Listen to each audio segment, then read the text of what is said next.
Komuniteti katolik në Gjakov ka humbur një nga figurat më të dashura shpirtërore. Meshtari franciskan Pater Ilia, i provincës franciskane të Bosnjës, i cili ka ndëruar jetë të dielen me 14 qershor 2026.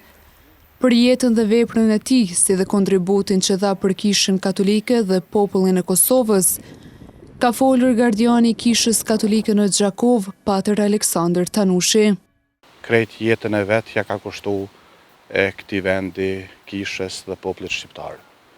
Pater Ilia është i lindur në Bosnjë, në Plehan, që nga vitin 1982 është ardhur në Gjakov në shërbim në Kishën e Shnanot.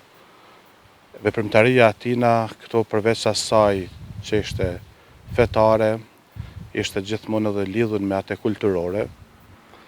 Ka qenë një aktivist i dallum në aktivitetet e shumta, edhe para lufte, por edhe pas lufte.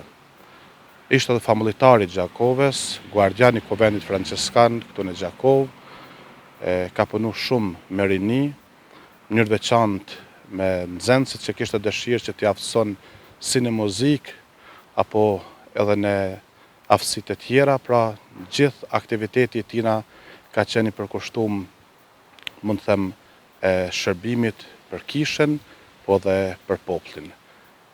Me komsi ishte kroat, por me shpirt ishte edhe shqiptar. Pater Aleksandr Tanushi tregoi edhe për ceremoninë e lamtëmirës dhe për sjelljen e tij për në banesën e fundit. Sonte trupin e Pater Ilias do ta sjellim në Kishën e Shnanot në orën 17, ku besimtarët kanë mundësi më ardhë edhe mu lutë për shpirtin e tina, po dhe të gjithë të tjeret kush ka dëshirë, ndërsa nesër këtu në oborrin e Kishës e Shnanot, në ora 11 do t'jetë mesha e dritës për shpirtin e tina, ndërsa pas meshës do të bëhet përcjellja për në vendlinjën e tina në Bosnjë, pra në konventin franciskan në Plehan. Sipas Pater Aleksandrit, Pater Ilia kishte një dashuri të veçantë për Kosovën dhe popullin shqiptar.